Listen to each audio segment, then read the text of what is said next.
Chat with ഭക്തന്റെ പുതിയ പോഡ്കാസ്റ്റിലേക്ക് ഏവർക്കും സ്വാഗതം. ദിസ് ഈസ് സുജിത് ഭക്തൻ, ദിസ് ഈസ് അഭിജിത് ഭക്തൻ ആൻഡ് ദാറ്റ് ഈസ് ശ്വേത ഭക്തൻ. ഹലോ. അപ്പോൾ നമ്മളെ പോഡ്കാസ്റ്റ് അപ്ഡേറ്റ് ചെയ്യുന്നതിൻ്റെ ഭാഗമായിട്ട് നമ്മൾ പുതിയ 2 ക്യാമറകൾ വാങ്ങിച്ചു. ഒരു മൈക്ക് കിട്ടാനുണ്ട്, അതുകൊണ്ടാണ് ഞാൻ ഇങ്ങനെ മൈക്ക് കൈ പിടിച്ചിരിക്കുന്നത്. എനിക്ക് അധികം തൽക്കാലം ഒരു മൈക്കേ ഉള്ളൂ കേട്ടോ. ശ്വേതയ്ക്ക് ഒരു മൈക്കുണ്ട്, ഒരു മൈക്ക് കൂടെ കിട്ടാനുണ്ട്. കാരണം നമ്മൾ ഇത്രയും നാളും മൊബൈൽ ഫോണിലാണ് പോഡ്കാസ്റ്റ് എടുത്തിരുന്നത്. അപ്പോൾ ഇപ്പൊ 2 ക്യാമറ വാങ്ങിച്ചു. ശ്വേതയ്ക്ക് വേണ്ടി ഒരു സെപ്പറേറ്റ് ക്യാമറ വെച്ച് കൊടുത്തിട്ടുണ്ട്. പിന്നെ ഞങ്ങൾക്ക് 2 ക്യാമറ വെച്ചിട്ടുള്ള എഡിറ്റിംഗ് ആണ്. ഇതിനകത്ത് എന്തെങ്കിലുമൊക്കെ മിസ്റ്റേക്കുകൾ ഉണ്ടെങ്കിൽ ദയവായി തെറ്റുകുറ്റങ്ങൾ. അതെ, അത് മാത്രമല്ല, എല്ലാവരും തുടങ്ങുന്നതിന് മുമ്പ് തന്നെ നമ്മൾ ഈ ഇരുന്ന് മിണ്ടുന്നത് നിങ്ങൾക്ക് എല്ലാവർക്കും ഇഷ്ടപ്പെടുന്നുണ്ടോ? അതെ, നിങ്ങളുടെ അഭിപ്രായങ്ങൾ വളരെ അത്യാവശ്യമാണ്.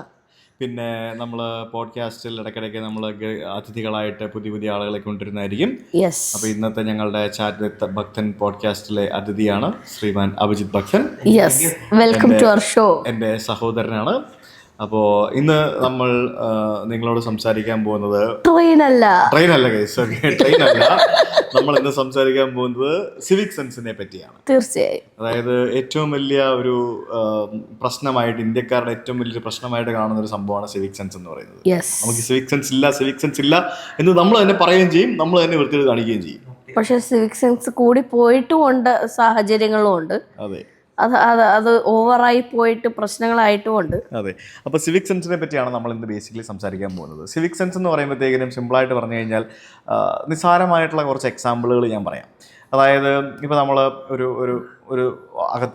ഒരു സ്ഥലത്തേക്ക് കയറി പോകുന്നു, നമുക്കൊരു ഡോർ തുറക്കണം. നമ്മൾ ഡോർ തുറന്നു, നമ്മൾ പുറകിൽ ഒരാൾ വരുന്നുണ്ട്. ആ വരുന്ന ആൾക്ക് നമ്മൾ ആ ഡോർ ഒന്ന് പിടിച്ചു കൊടുക്കുക, അയാളും കൂടെ കയറാനായിട്ട് ആ ഡോർ ഒന്ന് പിടിച്ചു കൊടുക്കുക എന്നുള്ളത് ഒരു സിവിക് സെൻസിൻ്റെ ഒരു വലിയ എക്സാമ്പിളാണ്. സിമ്പിളായിട്ട് പറഞ്ഞു കഴിഞ്ഞാൽ സ്വാർത്ഥത കൈവെടിഞ്ഞുള്ള പരിപാടികൾ. നമ്മൾ സ്വാർത്ഥരാകുമ്പോഴാണ് നമുക്ക് സിവിക് സെൻസ് ഇല്ലാണ്ടായി പോകുന്നത്. പബ്ലിക് സ്ഥലത്തായിട്ട് അലമ്പുണ്ടാക്കുക, അത് വേറെ എക്സാമ്പിൾ അല്ലേ സിവിക് സെൻസിന്റെ അല്ലേ? അതായത് പബ്ലിക് സ്ഥലത്ത് പോയിട്ട് അലമ്പുണ്ടാക്കുക എന്നുള്ളത് കുറെ എക്സാമ്പിൾസ് നമുക്ക് പറയാം. ഇത് എങ്ങനെ നമുക്ക് മാറ്റണം, ഇതെങ്ങനെ നമുക്ക് മാറ്റിയെടുക്കാം എന്നുള്ളതിനെ പറ്റിയൊക്കെയാണ് നമ്മൾ ഇന്ന് ചർച്ച ചെയ്യാൻ പോകുന്നത്. ശരിക്കും വിദ്യാഭ്യാസം നൽകുന്നത് കൊണ്ടല്ലേ, വിദ്യാഭ്യാസം ആർജിക്കുന്നത് കൊണ്ട് സിവിക് സെൻസ് വരുമെന്ന് തോന്നുന്നുണ്ടോ? നമ്മള് സ്കൂളിൽ പഠിക്കുമ്പോൾ തന്നെ നമ്മളെ പഠിപ്പിക്കേണ്ട ഒരു സംഭവമാണ് സിവിക് സെൻസ്. അതിപ്പോ നമ്മൾ പഠിച്ചെടുത്തതെല്ലാം ടീച്ചർമാർ കണ്ടിട്ടുണ്ട്, എവിടെ എങ്ങനെ ബിഹേവ് ചെയ്യണമെന്ന് അങ്ങനെ ആരെങ്കിലും പറഞ്ഞു കൊടുക്കുന്നുണ്ടെന്ന് എനിക്കറിയത്തില്ല. ചിലപ്പോൾ CBSE സ്കൂൾസുകളൊക്കെ ഉണ്ടാവും, പക്ഷേ സർക്കാർ സ്കൂളിലൊന്നും അങ്ങനെ കണ്ടില്ല. സ്കൂളിൽ തന്നെ നമ്മൾ വളർന്നു വരുമ്പോൾ തന്നെ നമ്മളെ പഠിപ്പിക്കേണ്ട സംഭവമാണ് സിവിക് സെൻസ്. അത് എങ്ങനെ പഠിപ്പിക്കുന്നില്ല, അതുകൊണ്ടാണ് എല്ലാവരും ഇങ്ങനെ ഒരു ഓക്കെ.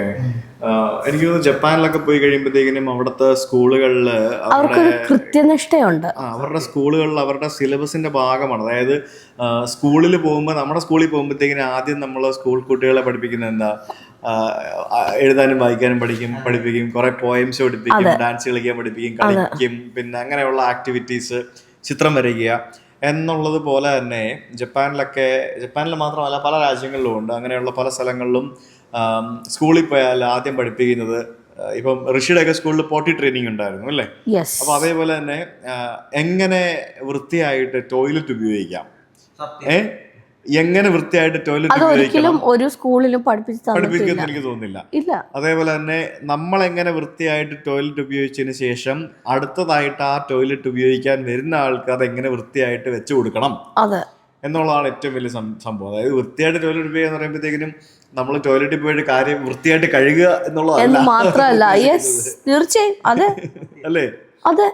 അപ്പൊ അതൊരു വലിയൊരു സംഭവമാണ്. അത് ഏറ്റവും ഒരു സിമ്പിളായിട്ടുള്ള ഒരു എക്സാമ്പിളാണ്.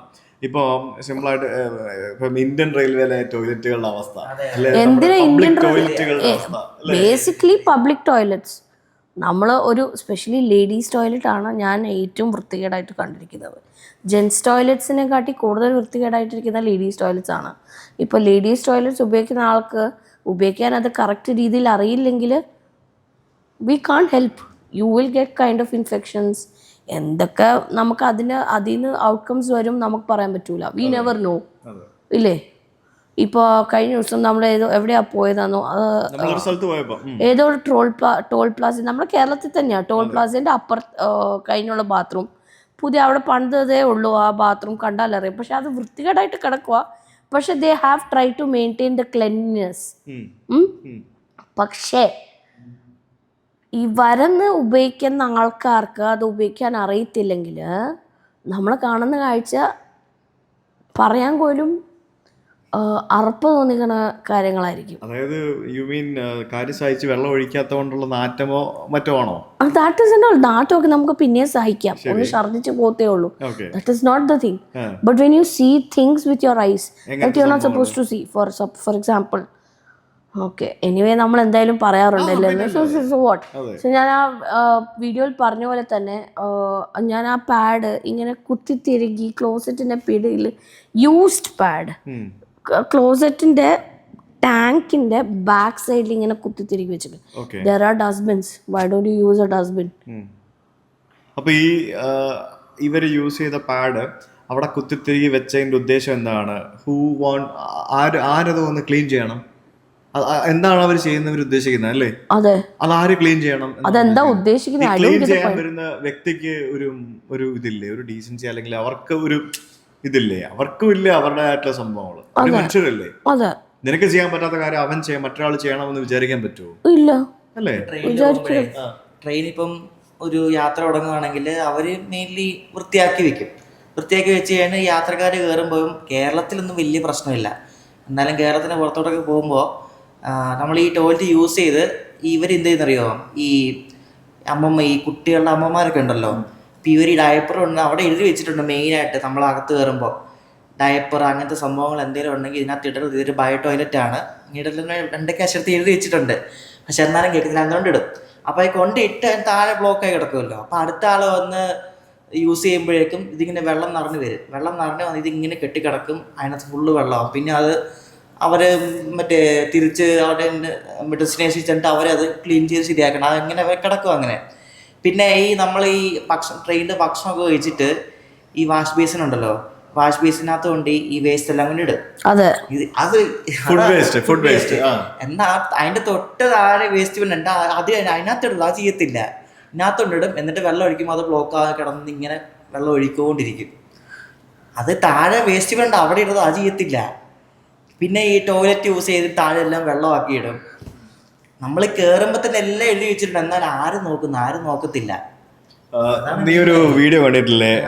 ഈ മറ്റേ ട്രെയിനില് ഈ ഫുഡ് വേസ്റ്റ് ഇടുന്ന സ്ഥലത്ത് വേസ്റ്റ് നിറഞ്ഞതിന് ശേഷം അതിനകത്ത് നിന്ന് ഒരു സ്റ്റാഫ് അവിടെ കിടക്കുന്ന വേസ്റ്റ് ഒക്കെ ഓടുന്ന ട്രെയിനിൽ നിന്ന് പുറത്തേക്ക് ഇറങ്ങി എടുത്തെറിയുന്ന വീഡിയോ കണ്ടായിരുന്നു. എല്ലാ ട്രെയിനിലും അങ്ങനെ. അത് നമ്മൾ എത്ര റീൽസ് കണ്ടിട്ടുണ്ടല്ലേ. ഈ രാജധാനിയിൽ മാത്രമേ ഉള്ളൂ അവര് വേസ്റ്റ് പ്രോപ്പർ ആയിട്ട് സ്റ്റേഷൻസിൽ കളയുന്നത്. ബാക്കി എല്ലാ ട്രെയിനിലും ഈ പരിപാടി തന്നെ. എനിക്കൊന്ന് ലോകത്തിലെ ഏറ്റവും വലിയ ഡസ്റ്റ്ബിൻ അല്ലെങ്കിൽ കച്ചറ എന്ന് പറയുന്നത് ഇന്ത്യൻ റെയിൽവേ ട്രാക്കുകളുടെ അപ്പുറം ആയിരിക്കും അല്ലേ? ശരി. പണ്ട് ബയോ ടോയ്ലറ്റ് ഇല്ലായിരുന്നപ്പോൾ അറിയാമല്ലോ, ട്രാക്കിൽ നമ്മൾ പോകുമ്പോൾ ഹ്യൂമൻ വേസ്റ്റ് എല്ലാം കിടക്കുന്നത് കാണാം.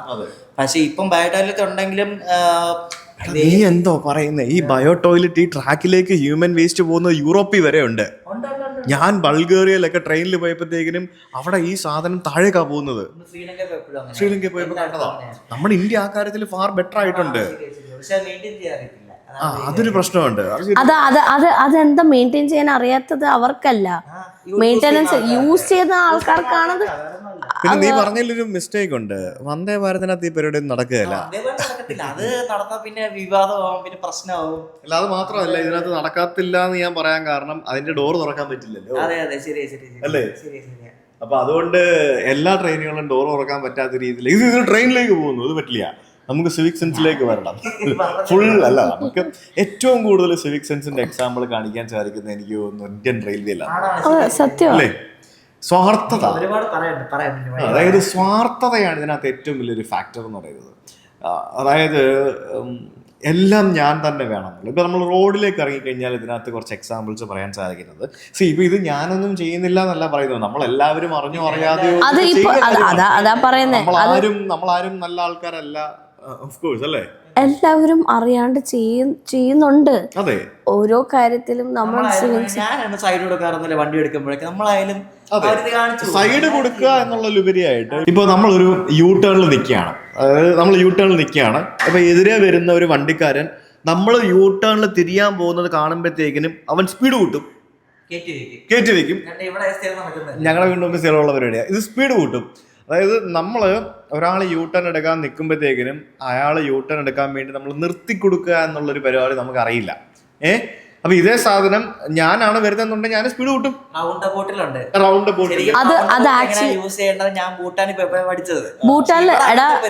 അതെ ഞാനതാ പറയാൻ വന്നത്. റൗണ്ട് അബൌട്ട് എന്ന് പറഞ്ഞ സാധനം ഞാനൊക്കെ ആദ്യം കേരളത്തിൽ, അതായത് ബഹ്റിനിൽ പോയി കഴിഞ്ഞാൽ അവിടുത്തെ കൾച്ചറൊക്കെ കണ്ടു കഴിഞ്ഞിട്ട് നാട്ടിൽ നമ്മൾ എന്തുകൊണ്ടാണ് എൻ്റെ അച്ഛൻ കുറേ നാള് വണ്ടി ഓടിക്കാതിരുന്നേ നാട്ടിൽ? ബിക്കോസ് ഹീസ് ഡ്രൈവിങ് ഇൻ ബഹ്റിനിൽ ഓടിച്ച ആ ശീലം, ആ കൾച്ചർ അച്ഛന് അവിടെ ഉണ്ട്. ആ കൾച്ചർ വെച്ചിട്ടല്ലേ അച്ഛൻ അവിടെ ഓടിക്കാൻ പറ്റത്തുള്ളൂ. അതേ സാധനം അച്ഛൻ ഇവിടെ വന്ന് ഓടിക്കുമ്പോൾ അച്ഛനൊരു പേടിയാ, നമ്മുടെ വണ്ടിക്ക് ആരെങ്കിലും വന്ന് തട്ടുവോ. ഇത് പുറത്ത് വണ്ടി ഓടിക്കുന്ന പല ആൾക്കാർക്കും ഇന്ത്യയിൽ വന്നു കഴിഞ്ഞാൽ വണ്ടി ഓടിക്കാൻ ഭയങ്കര പറ്റത്തില്ല. ഇന്ത്യയിൽ വണ്ടി ഓടിക്കുന്ന ഏതൊരാൾക്കും പുറത്ത് പോയി കഴിഞ്ഞാൽ ഓടിക്കാൻ ഒരു ബുദ്ധിമുട്ടില്ല. എന്റെ അച്ഛന് പിന്നെ ഇപ്പൊ ഓടിക്കുന്നത് കുറെ നാൾക്ക് ശേഷം ഇപ്പോഴാണ് പിന്നെ നമ്മൾ ഓടിക്കണം. അത് ഞാൻ പറയും, ഇപ്പൊ പിന്നെയും ഓടിക്കുന്നുണ്ട്. അവിടുത്തെ പോലെ നമ്മൾ ഓടിക്കുന്നില്ലേ, അതേപോലെ നമ്മൾ ഇവിടെ വരുമ്പോൾ ഇവിടുത്തെ പോലെ ഓടിക്കണം. 2 ഹോൺ അടിക്കണം, നിർത്തി, അങ്ങനെയൊക്കെ പോകണം. ഇന്ന് നമ്മൾ പെർഫെക്റ്റ് ആയിട്ട് ഓടിക്കാൻ പോയാൽ അപകടം ഉണ്ടാകുകയും ചെയ്യും. ഈ സിവിക് സെൻസിന്റെ കാര്യം പറഞ്ഞപ്പോഴാണ് എനിക്ക് ഇപ്പൊ ഹോണിന്റെ കാര്യം പറഞ്ഞില്ലേ, ബോംബെയില് പോലീസുകാര് എങ്ങാണ്ടോ ഫൈൻ ഇടാൻ തുടങ്ങാൻ പോവാന്ന് പറഞ്ഞിട്ട് ഒരു ന്യൂസ് ഞാൻ കണ്ടു. അത് എത്രത്തോളം I don't know whether it's real or fake. മുംബൈയിലെ MVD അപ്പോൾ അവർ ഹോൺ അടിക്കുക. ബിക്കോസ് അവിടുത്തെ ട്രാഫിക് നിങ്ങൾക്ക് അറിയാം, പേ പേ പേ പേ പേ പേ പേ പേ. ഇവിടെ തന്നെ ഉണ്ട് ആ പേ പേ. പക്ഷെ അവിടെ നിന്നായിരിക്കും ദേ ടോൾഡ് ദാറ്റ് നിങ്ങൾ ഹോൺ അടിച്ചാൽ നിങ്ങൾക്ക് ഫൈൻ അടിക്കും. സോ ആ ഒരു peacefulness they are maintaining in one way there. I like it. പിന്നെ വേറെ കുറച്ച് എക്സാമ്പിൾസ്. ഇപ്പം നമ്മൾ ഏറ്റവും കൂടുതൽ ഈ സിവിക് സെൻസ് ഇല്ലായ്മ കാണുന്നത്, മനസ്സിലാക്കുന്നത് യാത്രകളിലാണ്. യാത്രകൾ ചെയ്ത് പ്രത്യേകിച്ച് വിദേശ രാജ്യങ്ങളിലേക്കൊക്കെ യാത്ര ചെയ്യുമ്പോഴാണ് നമ്മൾ ഈ ഒരു കൾച്ചറൽ ഡിഫറൻസ് കാണുകയും ചേട്ടാ നമ്മൾ എന്താണ് ഇങ്ങനെ ഒന്നും ചെയ്യാത്തത് എന്നൊക്കെ തോന്നുകയും ഒക്കെ ചെയ്യുന്നത്. ഇപ്പം നമ്മൾ UK അതേപോലെ തന്നെ യൂറോപ്പിൽ അത്രയില്ല, UK പോകുമ്പോൾ നമ്മൾ കാണുന്നൊരു സംഭവം എന്ന് പറയുന്നത്, when you see a stranger they'll just say hi, അല്ലെങ്കിൽ ഒരു സ്മൈല്, അല്ലെങ്കിൽ നൈസ് വെതർ, അല്ല അങ്ങനെ എന്തെങ്കിലും ഒരു അഭിസംബോധന. ഇപ്പൊ നമ്മൾ ഇവിടെ നിന്ന് ലിഫ്റ്റിൽ കയറുമ്പോഴത്തേക്കും നമ്മൾ മൈൻഡ് ചെയ്യില്ല. അതായത് നമ്മൾ ലിഫ്റ്റിൽ കയറുമ്പോഴത്തേക്കിനും അതിനകത്ത് ഒരാൾ നിൽക്കുകയാണ്. അത് ഒരു വെള്ളക്കാരനാണെങ്കിൽ ഉറപ്പായിട്ടും നമ്മൾ കയറുന്നത് അവൻ കാണുമ്പോൾ അവൻ ഹായ് അല്ലെങ്കിൽ എന്തെങ്കിലും ഒരു ചോദ്യം, ഒരു കോൺവെർസേഷൻ അവിടെ ഇനിഷ്യേറ്റ് ചെയ്യും. ജപ്പാൻകാരൻ നല്ല ഇതാട്ടോ. ജപ്പാൻകാരൻ ഞാൻ ഒരെണ്ണം ഡൽഹിയിൽ നിന്ന് ചെന്നൈക്ക് ഒരു ട്രെയിൻ വരാനകത്ത് എൻ്റെ മുകളിലത്തെ ബർത്തില് ഒരു ജപ്പാനിലൊരു പുള്ളിയായിരുന്നു, ചെറുപ്പക്കാരനാ പുള്ളി. ഇതേപോലെ ഈ യോഗയില് അറിയാലോ, യോഗ ചെയ്യാൻ വേണ്ടി ഇവിടെ ഇന്ത്യയിൽ വന്ന് താമസിക്കുന്ന ഒരു പുള്ളിയാണ്. കുറെ വർഷമായിട്ട് ഇവിടെ പുള്ളി വന്ന് കയറിയപ്പോഴത്തെ ഭയങ്കര കമ്പനിയാണ്. ഇപ്പോഴും എനിക്ക് കോൺടാക്ട് ഉണ്ട്, ഇൻസ്റ്റാഗ്രാമിൽ കോൺടാക്ട് ഉണ്ട്, യുട്ടോ യോഗ എന്നൊരു ഐഡിയ. പുള്ളിക്ക് ഞാൻ ആരെന്നൊന്നും അറിയത്തൊന്നുമില്ല. അപ്പോൾ പുള്ളിക്ക് ഇതേപോലെ ഒരു ഇൻസ്റ്റാഗ്രാമിൽ റീലൊക്കെ ചെയ്യുന്നുണ്ട്. പുള്ളി അതിനെപ്പറ്റി ഇങ്ങനെ ചുമ്മാ നമ്മളിങ്ങനെ പറയും, ഞാനും തിരിച്ചു വേണ്ടും. ഭയങ്കര കമ്പനിയാണ്. വേറെ ആരും അങ്ങനെ മിണ്ടോ? നമ്മളെ ഇന്ത്യക്കാരെ വേറെ ആരും അങ്ങനെ ഒന്നും മിണ്ടത്തൊന്നുമില്ല. ഈ ജപ്പാൻകാരാണ് ശരിക്കും ഞാൻ കണ്ടതിൽ വെച്ചിട്ട് ഈ സിവിക് സെൻസിന്റെ കാര്യത്തിൽ ഏറ്റവും കൂടുതൽ മിടുക്കന്മാർ. ജപ്പാനിൽ നിങ്ങൾ എറണാകുളം KSRTC ബസ് സ്റ്റാൻഡിലെ ടോയ്ലറ്റ് പോയി നോക്കണം. എന്നൊരു ജപ്പാനിലെ ഏറ്റവും തിരക്കേറിയ ഒരു റെയിൽവേ സ്റ്റേഷനിലെയോ അല്ലെങ്കിൽ ഒരു ബസ് സ്റ്റാൻഡിലെ ടോയ്ലറ്റ് പോയി നോക്കണം. അങ്ങനെ അന്നേരം നമുക്കറിയാൻ വ്യത്യാസം. അത് ക്ലീൻ ചെയ്യാൻ വരുന്നവരുടെ മിടുക്കൊണ്ടല്ല, അത് ഉപയോഗിക്കാൻ വരുന്നവരുടെ മിടുക്കൊണ്ടാണ്. അപ്പൊ നിങ്ങൾ വിചാരിക്കും ജപ്പാനിലെ ആൾക്കാർ ചന്തി തുടക്കിയാണ് പേപ്പറെന്ന്. അല്ല, അവരും വെള്ളം ഉപയോഗിക്കുന്നുണ്ട്. അവരുടെ ടെക്നോളജി വ്യത്യാസമുണ്ട്. മറ്റേ ജാപ്പനീസ് ബിഡറ്റ് ടോയ്ലറ്റ് ആണ് അവർ യൂസ് ചെയ്യുന്നത്. അത് വെള്ളം പുറത്തേക്ക് വരുന്നില്ല. നമ്മളെന്ന് പറഞ്ഞാൽ ഒരു ബക്കറ്റ് വെള്ളം കൊണ്ടല്ലേ നമ്മളെ ആൾക്കാര് കാര്യം സാധിക്കുന്നതും ബാക്കിയുള്ള സംഭവം അത് മൊത്തം വെള്ളം ഇടുന്നു. ശരിക്കും ഈ ടോയ്ലറ്റുകളിൽ വെറ്റ് ഏരിയ, ഡ്രൈ ഏരിയ എന്ന് പറഞ്ഞൊരു കൺസെപ്റ്റ് ഇപ്പോഴും പല സ്ഥലങ്ങളിലും ഇല്ല. ഈ വെറ്റ് ഏരിയ, ഡ്രൈ ഏരിയ എന്ന് പറഞ്ഞൊരു കൺസെപ്റ്റ് കൊണ്ടുവന്നാൽ തന്നെ നമുക്ക് ആക്ച്വലി ടോയ്ലറ്റുകൾ വളരെ ക്ലീൻ ആയിട്ട് യൂസ് ചെയ്യാൻ പറ്റും. വീടുകളിൽ പോലും നമുക്കത് ചെയ്യാവുന്നൊരു കാര്യമാണ്. Wet area, dry area. നമ്മൾ ഈ ഹോട്ടലിലൊക്കെ പോകുമ്പോഴത്തേക്കിനും നമുക്ക് ഷവർ ഏരിയ ഒക്കെ സെപ്പറേറ്റ് ആയിട്ട് കാണുന്നതുകൊണ്ട് നമ്മൾ അവിടെ നിന്ന് കുളിക്കുമ്പോഴത്തേക്കിനും ആ വെള്ളമൊന്നും പുറത്തേക്ക് വീഴുന്നില്ല. അത് വളരെ ഈസി ആയിട്ട് വലിയ ചെലവില്ലാതെ തന്നെ നമുക്ക് എല്ലാ വീടുകളിലും ചെയ്യാവുന്ന ഒരു കാര്യമാണ്. അപ്പോൾ അവിടെ നിന്ന് നമുക്ക് ബേസിക് ഈ ഇതുപോലെയുള്ള ടോയ്ലറ്റ് ഹൈജീൻ സംഭവങ്ങളൊക്കെ തുടങ്ങാം. പിന്നെ ഈ സ്കൂളുകളിലൊക്കെ ഈ പണ്ട് കാലത്ത് ഈ എന്താ പറയുക സെക്ഷൽ അവയർനെസ് കൊടുക്കുന്നതിന് വേണ്ടിയുള്ള ക്ലാസ്സുകൾ നടത്തുമായിരുന്നു. ഈ സെമിനാറുകളൊക്കെ നടത്താനായിട്ട് ആളുകളൊക്കെ വരുമായിരുന്നു. ഈ സ്കൂൾ കുട്ടികൾക്ക് പ്രത്യേകിച്ച് ടീനേജ് വിദ്യാഭ്യാസം അത് ഇപ്പൊ വരുമായിരുന്നു. ഇപ്പോഴും ഉണ്ട്. ഇപ്പോഴും ഉണ്ട്. അപ്പൊ അതുപോലെ ശരിക്കും വന്നു തുടങ്ങിയത്. ഞാനൊക്കെ പഠിക്കുമ്പോ ഉണ്ടായിരുന്നു. അപ്പൊ ഞാൻ പഠിക്കുമ്പോ അത് കഴിഞ്ഞിട്ടല്ലേ നീ പഠിച്ചത്? അപ്പൊ നീ പഠിക്കുമ്പോ അത് ശരി. ഞാനൊക്കെ പഠിക്കുമ്പോ ഉണ്ടായിരുന്നു, എനിക്ക് ഓർമ്മയുണ്ട്. അപ്പം പിള്ളേരും പെൺപിള്ളേരെയൊക്കെ ഒരുമിച്ചിരുത്തിയൊക്കെയാണ് ക്ലാസ് എടുക്കുന്നത്. അപ്പൊ പിന്നെ ഭയങ്കര ചിരിയും ബഹളവും കാര്യങ്ങളൊക്കെ ഉണ്ടാവും. കാരണം ഞാൻ ബോയ്സ് സ്കൂളിലല്ലേ പഠിച്ചത്. അപ്പൊ +2 മാത്രമേ പെൺപിള്ളേരുണ്ടായിരുന്നുള്ളൂ. അപ്പോ അത് തന്നെ ഒരു വലിയ തെറ്റാണ്. ഈ ബോയ്സ് സ്കൂൾ ഗേൾസ് സ്കൂൾ എന്ന് പറയുന്ന സംഭവം തന്നെ തെറ്റാണ്. ആക്ച്വലി മിക്സഡ് സ്കൂൾ തന്നെ വേണം. അതാണ് ഞാൻ പറയുന്നത്. ഓക്കെ, പറഞ്ഞു വന്നത് ഈ ലൈംഗിക വിദ്യാഭ്യാസം കൊടുക്കുന്നതിന് വേണ്ടി സ്കൂളുകളിലും മറ്റും ഒക്കെ പോകുന്നത് പോലെ തന്നെ സിവിക് സെൻസ് എന്ന് പറയുന്ന സംഭവം കൊടുക്കുന്നതിന് വേണ്ടി ആരെങ്കിലുമൊക്കെ തുനിഞ്ഞിറങ്ങണം, അത് പഠിപ്പിക്കാൻ വേണ്ടി.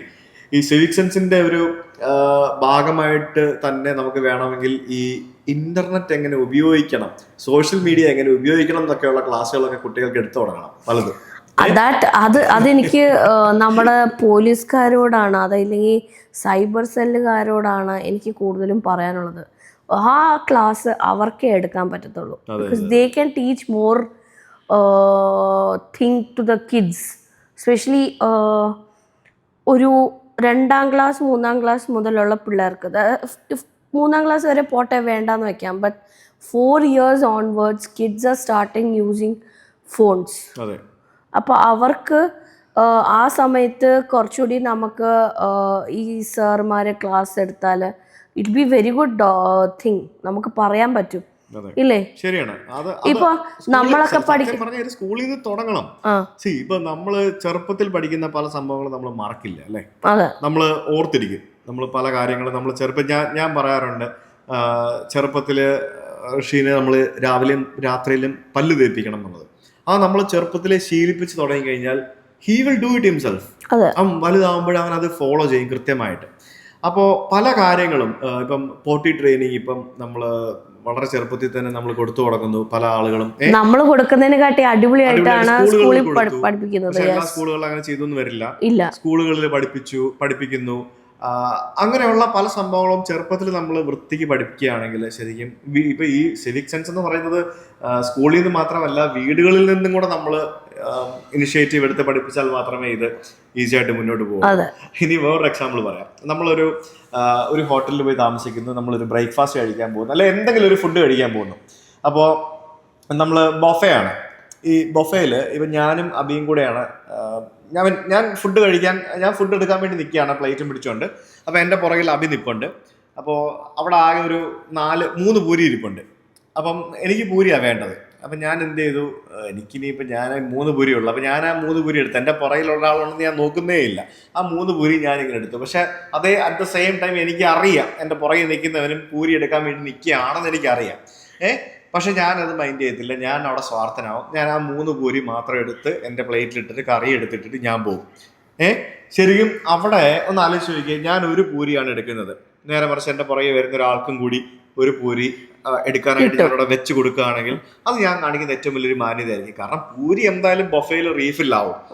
എനിക്ക് പുറം എടുത്തോണ്ട് പോയി കഴിഞ്ഞാൽ എനിക്ക് വേണമെന്നുണ്ടെങ്കിൽ എനിക്ക് വീണ്ടും വന്നെടുക്കാം. അപ്പോ അങ്ങനെ ഞാൻ പല സമയത്ത് ഞാൻ കണ്ടിട്ടുള്ള ഒരു കാര്യമാണ്. മനസ്സിലായില്ലേ? ശരിക്കും ഈ ഇന്ത്യക്കാര് ആയിട്ടുള്ള ടൂറിസ്റ്റുകൾ പല രാജ്യത്തും പോയിട്ട് ഇതുപോലെയുള്ള കുറെ അലമ്പ് കാണിച്ചിട്ടാണ് സത്യം പറഞ്ഞ ഇന്ത്യക്കാരെ പല രാജ്യത്തിലെ ആളുകൾക്കും ഇഷ്ടമല്ലാത്തത്. അലമ്പ്, ഒച്ച അലമ്പ്, മുറുക്കി തുപ്പുക, ഇല്ലേ? ഇനി അബി ട്രിഗറായി.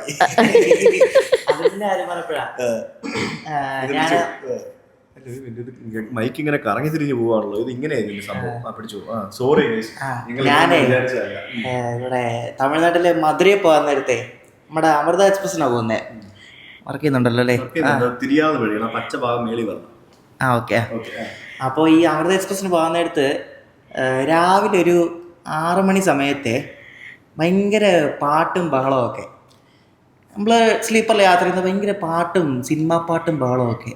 ഞാനിട്ട് നോക്കിയപ്പോൾ രാവിലെ 6 മണിക്ക് ഞാനിട്ട് നോക്കിയപ്പോൾ അവിടെ എൻ്റെ കോച്ചിന് അങ്ങേ സൈഡിൽ കുറേ എൻ്റെ പ്രായത്തിലുള്ള കുറച്ച് ആൾക്കാരുണ്ട്. അവരെനിക്കത് രാത്രിയിൽ എങ്ങാണ്ട് അവിടെ നിന്ന് കയറിയാന്ന് തോന്നുന്നു. ഇവർ രാവിലെ ബ്ലൂടൂത്ത് സ്പീക്കറിൽ ഭയങ്കര പാട്ടും ഇവർ കൈകൊട്ടും ബഹളമൊക്കെ. ഇവരുടെ അപ്പുറത്തെല്ലാവരും കിടന്നുറങ്ങുക. മനസ്സിലായല്ലോ?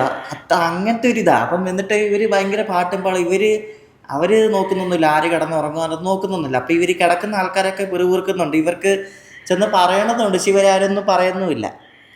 അപ്പം 6 മണി കഴിഞ്ഞ് ഒരു 6:30 ആയപ്പോൾ വണ്ടി ഇവിടെ പളനിയെത്തി. ഈ കൊട്ടും പാളമൊക്കെ കേട്ട് അവിടെ പ്ലാറ്റ്ഫോമിൽ നിന്ന് ഒരു RPF ഒരു ലേഡി, അവർ വന്നിട്ട് തമിഴിൽ എന്തൊക്കെയോ ചൂടായി, ആടെ ഇവിടെ പാട്ടും പാളം വെച്ചതൊക്കെ പറഞ്ഞ് ഇവർ ചൂടായി. അവരെ ആ സ്പീക്കർ എടുത്തും പോയി. അവിടെ എനിക്കത് ഇഷ്ടപ്പെട്ടതൊക്കെ ഇത്രയ്ക്ക് ബോധമില്ലെന്ന് ഓർക്കുമ്പോഴാ. ഇപ്പം പകല് കാണിക്കാനും പാട്, ശരിക്കും പറഞ്ഞാൽ അങ്ങനെ മോശമല്ല കാണിക്കുന്നത്. എന്നാലും രാവിലേക്ക് ഈ പരിപാടി കാണിക്കുമ്പോൾ ഇവര് എന്തോ അവരുടെ ബാക്കിയുള്ളവർ ഇപ്പം ഇവരുറങ്ങാൻ നേരത്ത് നമ്മളാലും കഴിച്ച് ഇവരെന്ത് അവരുടെ റിയാക്ഷൻ എന്തായിരിക്കും? ശരിക്കും ഉണ്ടല്ലോ ഞാൻ ഈ LTVക്ക് യാത്രയിൽ കുറേ ട്രെയിൻ യാത്രകൾ നടത്തിയല്ലേ. നമ്മൾ രാത്രിയിൽ ട്രെയിനിൽ എവിടെയെങ്കിലും കിടന്ന് ഉറങ്ങുകയാണെന്നുണ്ടെങ്കിൽ, ഈവൻ ട്രെയിനിൽ മാത്രമല്ല ഹോസ്റ്റൽസിലാണെങ്കിൽ പോലും, നമ്മൾ ഹോസ്റ്റലിലൊക്കെ കിടക്കുമ്പോഴാണെങ്കിൽ പോലും അവിടെ കുറേ ആൾക്കാർ കിടന്നുറങ്ങുന്നുണ്ടാവും. അപ്പോൾ രാത്രി ലൈറ്റ് ഓഫ് ആയിരിക്കും, ട്രെയിനിലാണെങ്കിലും ഇവിടെ ആണെങ്കിലും ഒക്കെ. അപ്പം ഞാൻ അങ്ങോട്ട് പോയിട്ട് ഞാൻ ആരെയും മൈൻഡ് ചെയ്യില്ല, ഞാൻ പോയി ഫുൾ ലൈറ്റൊക്കെ ഓണാക്കി പെട്ടിയൊക്കെ തുറന്ന് ഷൂ ഒക്കെ ഒരു ശബ്ദമൊക്കെ ഉണ്ടാക്കി അങ്ങനെ ചെയ്യുന്നതാണോ, നേരെ മറിച്ച് മൊബൈൽ എടുത്തിട്ട് ആരെയും ശല്യപ്പെടുത്താതെ മൊബൈലിൻ്റെ ഫ്ലാഷ് ഓണാക്കി പോയിട്ട് ഞാൻ എൻ്റെ കാര്യം ചെയ്യുന്നതാണോ ഭംഗി? ഏതായിരിക്കും അതിനകത്തൊരു? അതെ, തീർച്ചയായും ആണ്. എനിക്ക് 2 രീതി ചെയ്യാം. എനിക്ക് വേണമെങ്കിൽ ഇപ്പം എൻ്റെ റൈറ്റ്സ് ആണ്, എൻ്റെ റൈറ്റ്സ്. എനിക്ക് എൻ്റെ സ്ഥലമാണ്, ഞാൻ വന്നു. നേരെ മറിച്ച് ട്രെയിനിൽ ഈ പറഞ്ഞ പോലെ തന്നെ രാത്രിയിൽ 12 മണിക്ക് ഒരു സ്റ്റോപ്പിൽ നിന്ന് കയറുന്ന ഒരാൾ, ആ ട്രെയിനിൽ എല്ലാവരും കിടന്ന് ഉറങ്ങുകയായിരിക്കും. അപ്പം ഞാൻ കയറിയിട്ട് ഫുൾ ലൈറ്റൊക്കെ ഓണാക്കി, എനിക്ക് സെറ്റിൽ ആവാൻ വേണ്ടി ഞാൻ ഫുള്ള് ലൈറ്റൊക്കെ ഓണാക്കി ഞാൻ അവിടെ സെൽഫിഷ് ആവണോ, അതോ അവിടെ കിടന്നുറങ്ങുന്ന എല്ലാ ആൾക്കാർക്കും ബുദ്ധിമുട്ടാവാത്ത രീതിയിൽ ഞാൻ സെറ്റിൽ ആവണോ? അത് വലിയൊരു എക്സാമ്പിളാണ് സിവിക് സെൻസിൻ്റെ. അങ്ങനെ ഒത്തിരി പറയാൻ പോയി കഴിഞ്ഞാൽ ധാരാളം എക്സാമ്പിൾസ് ഉണ്ട്. ഏറ്റവും സിമ്പിളായിട്ട് പറയുകയാണെങ്കിൽ സ്വാർത്ഥത കൈവെടിഞ്ഞ് നമ്മൾ മാത്രമല്ല, ഈ ഒരു എന്താണേലും നമ്മളിൽ പലരുമുണ്ട് എന്നുള്ളൊരു സംഭവം സത്യം. ഇപ്പൊ ട്രെയിനിലൊക്കെ യാത്ര ചെയ്യുമ്പോഴേ, ട്രെയിനിലെന്ന് മാത്രമല്ല ഏത് പബ്ലിക് ട്രാൻസ്പോർട്ട് നോക്കിയാലും, ട്രെയിന്, ബസ്, വിമാനമാണെങ്കിലും എന്താണേലും, ഒരു വീഡിയോ ഉണ്ടാണേ ഫ്ലൈറ്റിൽ നോർത്ത് ഇന്ത്യയിൽ എവിടെയാ ഒരു പുള്ളി ചായ കൊടുക്കുന്ന ഒരു ഇത് അയ്യോ ഓർമ്മിപ്പിക്കല്ലേ സാറേ. ഒരു ചായ കൊണ്ട് പോകുന്നു ഫ്ലൈറ്റിനകത്തോട്ട്, ചായ എന്നും പറഞ്ഞോണ്ട് എന്തോ പറയണ്ട പറ, കുറച്ചാണ് മുമ്പാ, കൊറേ നാളായി. അതേപോലെ എയർ ഹോസ്റ്റസ് അല്ല, പിന്നെ ഒരു പാസഞ്ചർ ചായ എന്നും പറഞ്ഞോണ്ട് ഫ്ലൈറ്റിനകത്തോട്ട് പോവാ. ശരി, നമ്മുടെ ട്രെയിനിലൊക്കെ പോത്തില്ലേ, അയാള് മോക്ക് ചെയ്താണോ? എന്റെ കയ്യിൽ എന്തോ ഉണ്ട്, ഞാൻ കണ്ടതാ വീഡിയോ. തമാശ പറഞ്ഞായിരിക്കും. ഫ്ലൈറ്റില് മനസ്സിലായി. പിന്നെ ഈ ബസ്സിലാണ് ട്രെയിനിലാണെങ്കിലും ഇപ്പം നമ്മള് യാത്ര ചെയ്യുമ്പോ പല ആൾക്കാരും പല മാനസികാവസ്ഥയിലായിരിക്കും. ഇപ്പം എന്തേലൊക്കെ ഉണ്ടെങ്കിൽ അങ്ങനെ ഒരു ഇതിലായിരിക്കും, അല്ലെങ്കിൽ ചിലര് ഡിപ്രഷൻ ഇതിലുണ്ടാവും. അപ്പൊ അവരുടെ അടുത്ത് വേണമെങ്കിൽ പാട്ടും ബഹളവും അല്ലെങ്കിൽ ഇങ്ങനത്തെ ഓരോ പരിപാടി കാണിക്കുമ്പോൾ അത് എല്ലാവർക്കും ഇഷ്ടപ്പെടുന്നതാണ്. ചിലരൊക്കെ പ്രതികരിക്കും, ചിലരൊന്നും പ്രതികരിക്കത്തൊന്നുമില്ല, മിണ്ടായിരിക്കും. എന്നാലും ഒരു 90% ആൾക്കാർ മിണ്ടായിരിക്കലാണ് കാണുന്നത്. പ്രതികരിക്കുന്ന ആൾക്കാർക്ക് ഭയങ്കര കുറവാദ്യം പറഞ്ഞാല്. പ്രതികരിക്കണം, അതാ വേണ്ടത്. പ്രതികരിക്കുമ്പോഴാണ് ഈ പ്രശ്നമാണ്. അപ്പം നീ ആടെ ചോദിക്കാൻ നിനക്കെന്താണ്, ഇത് റോഡ് നിന്റെ തന്തയുടെ വകയാണ്, അല്ലെങ്കിൽ ഈ പറഞ്ഞ പോലെ ഇത് നിന്റെ മറ്റതാണോ മറ്റാണോ, ഞാനും കാശ് കൊടുത്താ യാത്ര ചെയ്യുന്നത്, ഇങ്ങനത്തെ ഡയലോഗ്, അല്ലെങ്കിൽ ഞാനും പൈസ കൊടുത്താണ് ഇത് ചെയ്യുന്നത്, അങ്ങനത്തെ സംഭവങ്ങളൊക്കെയാണ് ഇതിനകത്ത് ഈ പ്രശ്നങ്ങളായിട്ട് വരുന്നത് അല്ലേ. ശരിക്കും നമ്മള് എല്ലാ കാര്യത്തിലും നമ്മൾ വെസ്റ്റേൺ കൾച്ചർ അഡാപ്റ്റ് ചെയ്യുന്നു എന്നൊക്കെ പറയുന്നുണ്ടെങ്കിലും ഈ ഒരു കാര്യത്തെ മാത്രം നമുക്ക് ഇതുവരെ ഒരു വെസ്റ്റേൺ കൾച്ചർ അഡാപ്റ്റ് ചെയ്യാനായിട്ട് പറ്റിയിട്ടില്ല. കുറ്റപ്പെടുത്തുമല്ല, ഞാൻ കുറ്റം പറയല്ല. മലയാളികൾ അത്ര അടിപൊളിയാണ്, കുറച്ചും കൂടെ ബെറ്റർ. ഈ കേരളം വിട്ട് എസ്പെഷ്യലി അതും ബെറ്റർ ആന്നേ ഉള്ളൂ, പക്ഷെ എല്ലാത്തിലും അല്ല കേട്ടോ. നോർത്ത് ഇന്ത്യ പോയ ഭയങ്കര ശോകമാ, മനസ്സിലായി. ഇപ്പൊ അവരെ കുറ്റം പറഞ്ഞല്ല, നല്ല ആൾക്കാരും ഉണ്ട്. പക്ഷെ നോർത്ത് ഇന്ത്യ പോയ ഭയങ്കര നമ്മള് വെറുത്തു. എവിടെ പോയാലും കേരളം വിട്ടാല് സൗത്ത് ഇന്ത്യ പിന്നെയും കുഴപ്പമില്ല. ഈ കർണാടകം കഴിഞ്ഞ് അങ്ങോട്ട് പോകുമ്പോ ടുവാർഡ്സ് നോർത്ത് പോകുമ്പോ പിന്നെ തീർന്നു. ഒരു എക്സാമ്പിൾ പറഞ്ഞു എങ്ങനെ എന്തൊക്കെയാണ്? ഇപ്പൊ നമ്മള് ട്രെയിൻ അല്ലാതെ വേറെ എന്തെങ്കിലും എക്സാമ്പിൾ പറയാൻ പറ്റുമോ? ട്രെയിനിലല്ലേ കൂടുതലും കണ്ടുള്ള, അല്ലാതെ ഇപ്പൊ പുറത്തങ്ങനെ കാണുന്ന കുറവാ. എന്നാലും ട്രെയിനിലുണ്ട് ഇതേപോലെ പാട്ടും ബഹളവും ഒക്കെ ആയിട്ട് ഒരെണ്ണം വരാൻ നേരത്ത് വിട്, ഞാൻ പറയാം. ട്രെയിൻ വേണ്ട, you are standing in a queue. Okay. ഒരു ക്യൂവിൽ നിൽക്കുകയാണ് താങ്കൾ ക്യൂ പാലിക്കണോ വേണ്ടയോ? ക്യൂ പാലിക്കുക എന്ന് മാത്രമല്ല, എനിക്ക് ഏറ്റവും വെറുപ്പുള്ളൊരു സംഭവം അറിയോ, ക്യൂവിൽ നിൽക്കുമ്പോഴത്തേക്കിനും ക്യൂവിൽ നിൽക്കുമ്പോൾ ഇടിച്ചു വന്ന്, അതായത് ബോഡി ടച്ചിങ് അല്ലേ? അതായത് നമ്മുടെ നാട്ടിൽ നമുക്കൊരു ക്യൂവില് മറ്റൊരാളുടെ ശരീരത്തിൽ സ്പർശിക്കാതെ നിൽക്കാൻ പറ്റുമോ? ഇല്ല. ഇല്ല, ചേർന്നല്ലേ നിൽക്കുള്ളൂ. ഒരു ഡിസ്റ്റൻസ് കീപ്പ് ചെയ്യാൻ അറിയില്ല. അത് സിവിക് സെൻസ് എന്ന് പറയാനില്ല, അതൊരു that is also part of civic sense. പക്ഷെ അതൊരു ഒരു കല്യാണത്തിന് അല്ലെ നമ്മുടെ അവിടെ വള്ളസദ്യയൊക്കെ ഇല്ലേ, വള്ളസദ്യക്ക് പോവാണെങ്കിൽ ഇടിച്ചു കയറി ആർക്കും കഴിക്കാൻ കിട്ടും. എന്നാരും ഇടിച്ച് തള്ളുവന്ന് തള്ളി തള്ളി തള്ളി തള്ളി ഉന്തും തള്ളും ശരിക്കും പറഞ്ഞാൽ ഭയങ്കര ഡേഞ്ചർ. അറിയാല്ല, ഈ സ്റ്റാമ്പേഡൊക്കെ അറിയത്തില്ലേ, ഉന്തും തള്ളും കാരണം ഇഷ്ടംപോലെ അപകടങ്ങളൊക്കെ പറ്റാറുണ്ട്. എല്ലാവർക്കും കഴിക്കാം. ഇപ്പൊ കല്യാണത്തിലൊക്കെ ഇപ്പൊ പല കല്യാണങ്ങളും കണ്ടിട്ടുണ്ടെങ്കിൽ ഇതേപോലെ ഉന്തിക്കളി ഇങ്ങനെ കയറും, ഇങ്ങനെ ഇടിച്ചിടിച്ചിടിച്ചിടിച്ച് എല്ലാവർക്കും കിട്ടുമല്ലേ, പിന്നെ എന്തിനാ ഇടിക്കുന്നത്? എന്തിനാ നമ്മള് ഇന്ന് കഴിഞ്ഞ ദിവസം കന്യാകുമാരി പോയപ്പോ ആ ബോട്ട് യാത്രയില് ചേട്ടൻ ഋഷീനെ ഇറക്കുവാണ്. ആ ബോട്ടിൽ നിന്ന് ഋഷീനെ പിടിച്ചിറക്കണം ചേട്ടന്. ഒരു സ്ത്രീ ചേട്ടന്റെ സൈഡിൽ നിന്ന് വന്നിട്ട് ഒറ്റ തള്ളു കയറി മുന്നോട്ട് വരാൻ പോകുന്നു. ചേട്ടൻ പറഞ്ഞു വെയിറ്റ് ചെയ്യ്, ഇറങ്ങാം. നമുക്ക് ഒരു മര്യാദ ഇല്ലേ, ഒരു കൊച്ചിനെ ഇറക്കുക, കാണുന്നില്ല. ട്രെയിനിൽ പോകുമ്പോഴേ ഇങ്ങനെ തന്നെയാ. ഇപ്പം എറണാകുളം ഇറങ്ങേണ്ട ആൾക്കാരൊക്കെ ആണെങ്കിൽ ഇവര് ആകുമ്പോഴേ ഡോറിനോടൊപ്പം നിൽക്കും. പെട്ടിയും കൂടെ ആർക്കും അങ്ങോട്ടും ഇങ്ങോട്ടും പോകാൻ പറ്റത്തില്ല. എല്ലാവരും കൊണ്ട് ഒരു മിനിറ്റേ സ്റ്റോപ്പുള്ളൂ, ഇറങ്ങണം, വേഗം ഇറങ്ങണം. ചോദിച്ചാല് നമ്മൾ ചോദിച്ചത് 1 മിനിറ്റേ സ്റ്റോപ്പുള്ളൂ, വേഗം ഇറങ്ങണം. 1 മിനിറ്റ് ഒന്നും അല്ല, ആൾക്കാർ ഇറങ്ങാതെ വണ്ടി വിടത്തില്ല. അതിപ്പോൾ എല്ലാ വണ്ടിയും അങ്ങനെ, വന്ദേ ഭാരത് ആൾക്കാർ ഇറങ്ങാൻ വണ്ടി വിടത്തില്ല. എന്നാലും 1 മിനിറ്റ് സ്റ്റോപ്പുള്ളൂ, വേഗം ഇറങ്ങണം, സാധനങ്ങളെല്ലാം കൊണ്ട് ഇറങ്ങണ്ട, അവിടെ ഇവിടെ നിൽക്കുന്നേ. അല്ല, ഈ പറഞ്ഞ സംഭവം ഇന്ത്യയിൽ മാത്രമല്ല, അത് വിദേശത്തും ഉണ്ട് കേട്ടോ. കാരണം ബുള്ളറ്റ് ട്രെയിൻസ് ഒക്കെ ആയിരിക്കും പലതും. അത് ഈ പറഞ്ഞ പോലെ സ്റ്റോപ്പിൽ നിർത്തി അവിടെ പിന്നെ ഒരു കാര്യമുണ്ട്, അവിടെ അനൗൺസ് ചെയ്യും. അതായത് സ്റ്റേഷൻ എത്താറായി, എല്ലാവരും ഡോറിന്റെ അടുത്ത് പോയി നിൽക്കാൻ പറഞ്ഞ് അനൗൺസ് ചെയ്യും. അങ്ങനെ ചെയ്യും. പക്ഷേ നിൽക്കുന്ന ആൾക്കാർ, നീ പറഞ്ഞ പോലെ നിൽക്കുന്ന ആൾക്കാർ ആ സമയത്ത് അതിലൂടെ ആരെങ്കിലും നടന്നു പോവാണെങ്കിൽ അവർക്ക് നടന്നു പോകാനുള്ള വഴി കൊടുത്ത് നിൽക്കുള്ളൂ.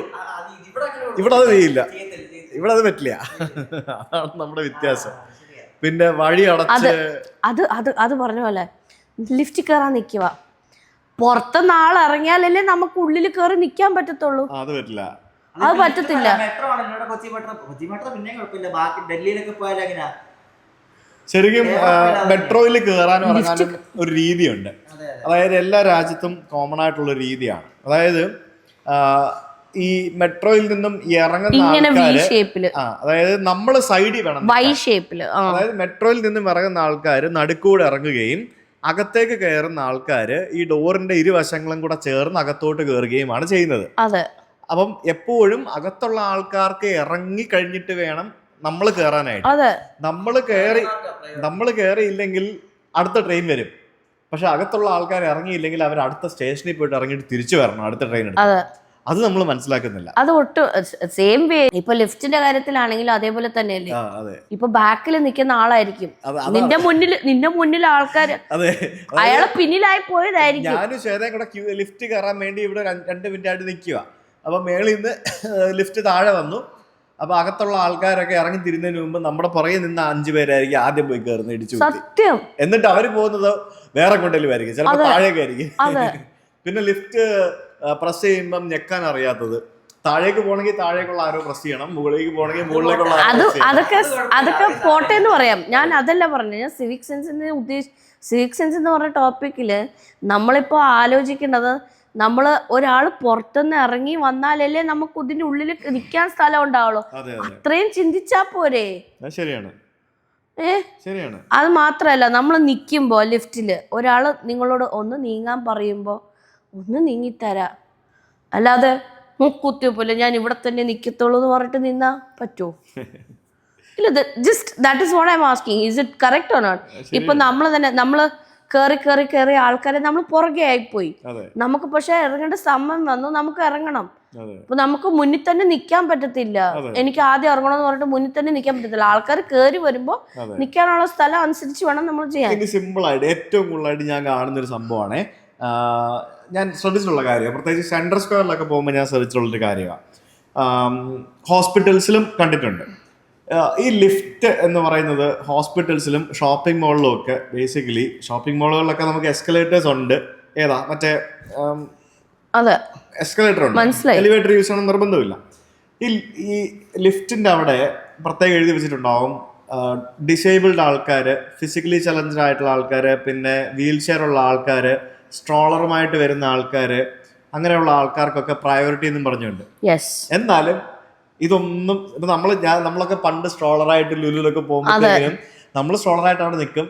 പക്ഷേ ബാക്കിയുള്ള ആൾക്കാർ മൈൻഡ് ചെയ്യില്ല. അവര് പ്രായമായിട്ടുള്ള ഒരു നമ്മൾ തന്നെ എത്ര പ്രാവശ്യം ആയിട്ടുള്ള ആൾക്കാരൊന്നും ആയിരിക്കില്ല. നമ്മൾ തന്നെ എത്ര പ്രാവശ്യം ഇത് അനുഭവിച്ചിട്ടുണ്ട്. അത് ലുലുല് മാത്രമല്ല, പല സ്ഥലങ്ങളിലും നമ്മളത് ഫീൽ ചെയ്യുന്നുണ്ട്. എപ്പോഴും അവിടെ അതാ പറഞ്ഞ കേരളക്കാര് ബെറ്റർ ആന്നേ ഉള്ളൂ, എന്നാ നല്ലവരെന്ന്. അത് നമ്മള് 3 പേരും അതിൽ ഉൾപ്പെടും, ഇല്ലെന്ന് ഞാൻ പറയുന്നില്ല. നമ്മള് ലിഫ്റ്റിൽ പോവാ, എവിടെ സ്ട്രോളറാണ് നമ്മൾ ഇറങ്ങി കൊടുക്കുവാരില്ല. അതെ അതെ, നമുക്ക് കുറ്റം പറയാൻ എല്ലാവർക്കും പറ്റും, പക്ഷെ നമ്മൾ ചെയ്യുവോ? എല്ലാരും ചെയ്യില്ല. പക്ഷെ നമ്മളിത് കാണുമ്പോ, പല രാജ്യത്ത് യാത്ര ചെയ്യുമ്പോൾ നമ്മൾ ഈ പല സംഭവങ്ങളും കാണുമ്പോൾ അങ്ങനെ കണ്ടിട്ടാണ് പഠിക്കുന്നത്. ഇപ്പോ ഏറ്റവും വലിയൊരു എക്സാമ്പിള്, ഞാൻ എൻ്റെ യാത്രകളിൽ നിന്ന് ഞാൻ പഠിച്ചൊരു സംഭവം താങ്ക് യു പറയുക എന്നുള്ളത്. അതായത് അതിപ്പോ ഋഷിനെ പഠിപ്പിച്ചിട്ടുണ്ട്, ഋഷി ഇത് പറയുന്നുണ്ട്. നമ്മളൊക്കെ അവരൊക്കെ ഉണ്ടല്ലോ, വെറുതെ ഒരു ദിവസം ഒരു 100 താങ്ക് യു കേൾക്കും. താങ്ക് യു പറഞ്ഞില്ലെങ്കിൽ തെറി വിളിക്കും. ആന്നേ, അങ്ങനെയൊക്കെ ഉണ്ട്. അതെന്റെ അപ്പൻ ആദ്യം എന്നെ പഠിപ്പിച്ച കാര്യമാണ്. ഒരാൾക്ക് ഞാൻ നേരത്തെ പറഞ്ഞില്ലേ, ഡോർ തുറന്നു, ഇപ്പൊ നീ എന്റെ പുറകെ വരുന്നു, ഞാൻ ആദ്യം കയറുന്നു, ഞാൻ ഡോർ തുറന്നു, ഞാൻ നിനക്ക് ഡോർ തുറന്ന് പിടിച്ചു തന്നു. അപ്പൊ നീ എന്നോട് താങ്ക് യു പറയണം. നീ എന്നോട് താങ്ക് യു പറഞ്ഞില്ല, ഞാൻ നിന്നോടൊരു ദേഷ്യഭാവത്തിൽ ഞാൻ നിന്നെ നോക്കും. അതാണ് അവരുടെ രീതി. അതായത് എക്സ്പെക്ട് എ താങ്ക് യു. അതൊരു മാനേഴ്സിന്റെ ഭാഗമാണ് ആ ഒരു താങ്ക് യു എന്ന് പറയുന്നത്. അതൊരു മാനേഴ്സിന്റെ ഭാഗമാണ്. അപ്പോ ആ ഒരു സംഭവം. പിന്നെ ബസ്സിൽ നിന്ന് ഇറങ്ങുന്ന സമയത്ത് നമ്മൾ എത്ര ആളുകൾ നമ്മുടെ ഡ്രൈവറിനോട് ഒരു താങ്ക് യു പറയും? എത്ര ആൾക്കാർ നമ്മൾ പറയും? നമ്മൾ റെസ്റ്റോറൻറ്റിൽ പോയി നമ്മൾ ഭക്ഷണം ഓർഡർ ചെയ്യുന്നു. ആ ഒരു ഭക്ഷണം ഓർഡർ ചെയ്യുന്ന ആൾ നമുക്ക് ഒരു ഗ്ലാസ് വെള്ളം ഒഴിച്ച്, ഭക്ഷണം കൊണ്ട് തരുന്ന ആൾ നമുക്ക് ഒരു ഗ്ലാസ് വെള്ളം ഒഴിച്ച് തരുന്നു, നമുക്ക് ഫുഡ് കൊണ്ട് തരുന്നു. നമ്മൾ എത്ര തവണ അവരോട് നമ്മൾ താങ്ക് യു പറയും? ഓരോ തവണയും വെള്ളം കൊണ്ട് ഒഴിക്കുമ്പോഴും ഓരോ സാധനങ്ങൾ കൊണ്ട് വെക്കുമ്പോഴും താങ്ക് യു പറയുന്ന ആൾക്കാരെ ഞാൻ കണ്ടിട്ടുണ്ട്. ഞാൻ മാക്സിമം അങ്ങനെ പറയാൻ ശ്രമിക്കാറുണ്ട്. ഇപ്പൊ ഓട്ടോമാറ്റിക്കലി വരാറുമുണ്ട് പല കാര്യങ്ങളും. Thank you, thank you. അത് നമ്മൾ വീട്ടിലും പറഞ്ഞ് ശീലിക്കണം. ഋഷിയാണോ അവൻ എടുത്തോണ്ട് വന്നടാ, അവൻ എടുത്തോണ്ട് വരും. ഞാൻ താങ്ക് യു പറഞ്ഞില്ല, ഋഷി എന്നോട് പറയും താങ്ക് യു പറ അപ്പാ. നീ കേട്ടിട്ടില്ലേ? താങ്ക് യു പറ അപ്പാ. താങ്ക് യു പറയണം. എന്തെങ്കിലും നഷ്ടമുണ്ടോ ഒരാളോട് താങ്ക് യു പറഞ്ഞിട്ട്? ഒരു നഷ്ടമില്ല. എന്തെങ്കിലും നഷ്ടമുണ്ടോ? ഇപ്പൊ ഈ ഡെലിവറി വരുന്ന ആൾക്കാർ, അവര് കഷ്ടപ്പെട്ട് ബ്ലോക്കിൽ കിടന്ന് നമ്മുടെ സാധനം കൊണ്ട് തരുമ്പോ അവർക്കൊരു താങ്ക് യു, ഒരു സ്മൈലും. ചൂടാവുകയും ചെയ്യും. ഡെലിവറിക്ക് വരുന്ന ഒരാളോട് നമ്മൾ അയാളെ നോക്കിയിട്ടൊന്ന് സ്മൈൽ ചെയ്താൽ തന്നെ ആൾക്ക് സന്തോഷം. ഞാൻ എത്ര തവണ പലരോട് താങ്ക് യു പറഞ്ഞിട്ട് ചിരിച്ചിട്ടുണ്ടെന്നറിയോ ആൾക്കാര്? അതെ, അല്ല, നമ്മളൊരു താങ്ക് യു പറഞ്ഞൊരു ചിരിച്ചാൽ അവർക്കൊരു സന്തോഷമാവില്ലേ? ഇല്ലേ? അല്ലാതെ നമ്മൾ വാങ്ങിച്ചിട്ട് തിരിഞ്ഞങ്ങോട്ട് പോകുമ്പോഴത്തേക്കിനും ആ ഡോറ് പെട്ടെന്ന് വന്ന് അടഞ്ഞൊരു സൗണ്ട് കേൾക്കുമ്പോഴത്തേക്കിനും അവർക്കൊരു ഇൻസൾട്ട് ഫീൽ ആയിരിക്കില്ലേ? അതും ഒരു ബേസിക് സെൻസിന്റെ ഒരു ഫാക്ടറാണ്. നമ്മളെപ്പോഴും പല കാര്യങ്ങളിലും എവിടെയൊക്കെ താങ്ക് യു പറയാൻ പറ്റുമോ അവിടെയൊക്കെ നമ്മൾ താങ്ക് യു പറയാൻ പറ്റുകയാണെങ്കിൽ അത് വലിയൊരു കാര്യം തന്നെയായിരിക്കും, അല്ലേ? അപ്പൊ അങ്ങനെ ഒത്തിരി സംഭവങ്ങളുണ്ട്. പിന്നെ ഈ പറഞ്ഞ പോലെ ഏറ്റവും ഇതിനകത്ത് ഞാൻ നേരത്തെ എപ്പോഴും പറയുന്ന പോലെ തന്നെ സ്വാർത്ഥത കൈവെടിയുക എന്നുള്ളതാണ്. സ്വാർത്ഥത മാറ്റി വെക്കുകയാണെങ്കിൽ നമുക്ക് കുറെയൊക്കെ ഈ കാര്യത്തിൽ ഇമ്പ്രൂവ് ചെയ്യാൻ പറ്റും. നമ്മുടെ സമൂഹത്തിന് വേണ്ടി തന്നെ നമ്മൾ ചിന്തിച്ചാൽ നമുക്ക് പറ്റും. നമ്മുടെ സമൂഹത്തിന് വേണ്ടിയിട്ട്. This is for example. ഇപ്പൊ നമ്മൾ പറഞ്ഞ കുറെ എക്സാമ്പിൾസ് ഉണ്ട്. അത് തന്നെ നമ്മൾ കുറെയൊക്കെ മാറ്റി കഴിഞ്ഞാൽ നമ്മുടെ സമൂഹം എത്ര നല്ല സമൂഹമാവും. ഇപ്പോ ഞാൻ ആക്ച്വലി കഴിഞ്ഞ ഒരു 10 മാസം KL-UK യാത്ര ട്രിപ്പ്, ഈ യാത്ര കഴിഞ്ഞ് നമ്മൾ സൗത്ത് ഇന്ത്യൻ ട്രിപ്പ് ആരംഭിച്ചു. സൗത്ത് ഇന്ത്യൻ ട്രിപ്പ് ആരംഭിച്ച സമയത്ത് എനിക്ക് ആക്ച്വലി ഭയങ്കര ഡിഫിക്കൽട്ടി ആയിരുന്നു ആദ്യം പല സംഭവങ്ങളും കാണുമ്പോഴും ചെയ്യുമ്പോഴും. പിന്നെ നമ്മൾ റിയലൈസ് ചെയ്യും, ഓക്കെ ഫൈൻ, ഇത് നമ്മുടെ നാടാണ്, നമ്മുടെ നാട്ടിൽ ഇങ്ങനെയൊക്കെയാണ്, ഇത് നമ്മൾ അക്സെപ്റ്റ് ചെയ്തേ പറ്റുള്ളൂ.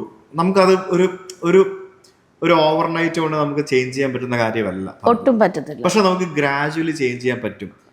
അത് ചേഞ്ച് ചെയ്യണമെന്നുണ്ടെങ്കിൽ അത് സർക്കാരൊക്കെ ഇടപെട്ട് നമ്മുടെ സിലബസുകളൊക്കെ പരിഷ്കരിച്ച് ഇതുപോലെയുള്ള പല കാര്യങ്ങളും കുട്ടികൾക്ക് സ്കൂൾ തലങ്ങൾ മുതൽ പറഞ്ഞു കൊടുത്ത് പഠിപ്പിച്ചു കൊടുത്താൽ മാത്രമേ നമുക്ക് ഇതൊക്കെ പതുക്കെ പതുക്കെ മാറ്റാൻ പറ്റുള്ളൂ. അത് നമുക്ക് വേണമെങ്കിൽ നമ്മുടെ വീട്ടിൽ നിന്ന് തന്നെ തുടങ്ങാം. ചൊട്ടയിലെ ശീലം ചുടല വരെ എന്നല്ലേ പറയുന്നത്. അതെ, അതാ പറഞ്ഞത്, വീട്ടിൽ നിന്ന് തന്നെ തുടങ്ങാം നമുക്ക്. പല സംഭവങ്ങളും നമ്മൾ തുടക്കകാലം മുതൽ തന്നെ കുട്ടികളെ പറഞ്ഞ് പഠിപ്പിച്ച് കാണിച്ചു കൊടുത്ത് അല്ലേ, എന്നാൽ മാത്രമേ അത് ശരിയാവുള്ളൂ. ലൈക്ക് ഇപ്പം സിമ്പിളായിട്ട് പറഞ്ഞാൽ നമ്മൾ ഒരു ആണുങ്ങൾക്ക് പ്രത്യേകിച്ച് അറിയാം, ആണുങ്ങൾക്ക് നമ്മൾ മൂത്രം ഒഴിക്കാനായിട്ട് ഒരു സ്ഥലത്ത് പോകുന്നു. ഇപ്പം എല്ലാ സ്ഥലത്തും ചിലപ്പം ഈ പറഞ്ഞ പോലെ മറ്റേ നിന്ന് മൂത്രം ഒഴിക്കുന്ന ക്യൂബിക്കിൾസ് ഉണ്ടാവണമെന്നില്ല. അതെ. അപ്പോൾ നമ്മൾ മൂത്രം ഒഴിക്കാൻ പോകുന്നത് ചിലപ്പോൾ മറ്റേ കൊമോഡിലായിരിക്കും. അപ്പോൾ എനിക്ക് അത്യാവശ്യമായിട്ട് രണ്ടിന് പോകണം. അപ്പം ഞാനൊരു ടോയ്ലറ്റിനകത്തോട്ട് കയറി പോകുന്നു, ഇതിനകത്ത് ഈ കൊമോഡ് മാത്രമേ ഉള്ളൂ. അപ്പോൾ നേരത്തെ അവിടെ ഒന്ന് മൂത്രം ഒഴിച്ച ആള് അവിടെ നിന്ന് മൂത്രം ഒഴിച്ചപ്പോഴത്തേക്കിനും ആ ആൾ ഒഴിച്ച മൂത്രത്തിന്റെ അംശങ്ങളെല്ലാം അല്ലെ ആ മൂത്രമെല്ലാം അതേപോലെ ആ മേളത്തെ സാധനത്തിൽ ഇങ്ങനെ കിടപ്പുണ്ടാവും. ഞാൻ അവിടെ പോയിട്ട് ഞാൻ എങ്ങനെ അതിലിരിക്കും?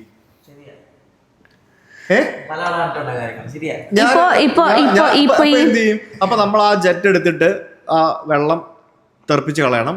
അപ്പൊ താഴെ എല്ലാം വെള്ളമാവും, വൃത്തികേടാവും. ഇല്ലെങ്കിൽ ടിഷ്യൂ പേപ്പർ ഉണ്ടെന്നുണ്ടെങ്കിൽ ടിഷ്യൂ പേപ്പർ എടുത്ത് വെച്ച് തുടച്ച് നമ്മൾ അവിടെ ഇരിക്കണം, കൈ കഴുകിയിട്ട് അവിടെ ഇരിക്കണം. ഈ ഫ്ലൈറ്റിലൊക്കെ പ്രത്യേകം എയർക്രാഫ്റ്റുകളിലൊക്കെ എഴുതി വെച്ചിട്ടുണ്ടാവും, അതായത് നിങ്ങൾ അകത്ത് കയറിയപ്പോൾ എങ്ങനെയാണോ ഇത് കിടന്നിരുന്നത് അതേപോലെ തന്നെ തിരിച്ചു പോകുമ്പോഴും ഇടുക. For the next person.